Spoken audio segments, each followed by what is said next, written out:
ఈ ఒక్క పని చేస్తే షుగర్ ఉన్న వాళ్ళు కూడా రైస్ తినొచ్చు. ఏంటిదా పని? గుర్తుపెట్టుకోండి, మనము రైస్ వండే పద్ధతిలో కొన్ని మార్పులు చేసుకుంటే కంపల్సరీ మన గ్లైసిమిక్ ఇండెక్స్ అంటే షుగర్ని కంట్రోల్ చేసుకోవచ్చు. రైస్ వండేటప్పుడు సింపుల్గా ఒక 2 స్పూన్ల కౌ గీ వేసి వండండి. ఇంకొకటి ఒక 4 మెంతులు వేసి వండండి.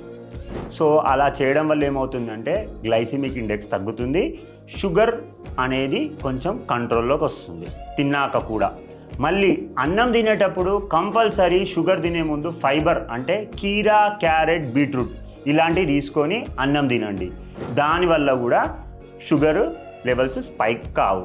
మూడోది, అన్నం తినేటప్పుడు పప్పు, వెజిటేరియన్స్ అయితే, నాన్ వెజ్ తినే వాళ్ళైతే చికెను ఇలాంటివి ప్రోటీన్ రిచ్ ఫుడ్ తినడం వల్ల కూడా ఏమవుతుంది, షుగర్ లెవెల్స్ స్పైక్ కావు.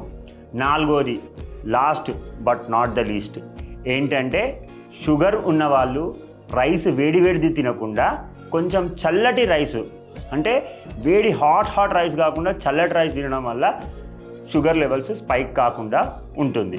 ఇంకా నిజంగా చెప్పాలంటే చద్దన్నం అంటారు కదండి, అది తినడం వల్ల చాలా మంచిది, షుగర్ లెవెల్స్ స్పైక్ కావు. బ్రౌన్ రైస్ తీసుకోవడం వల్ల కూడా షుగర్ లెవెల్స్ స్పైక్ కావు. ఇంకొకటి ఏంటి అని అంటే బాస్మతి రైస్ కూడా చాలా మంచిది. Thank you viewers.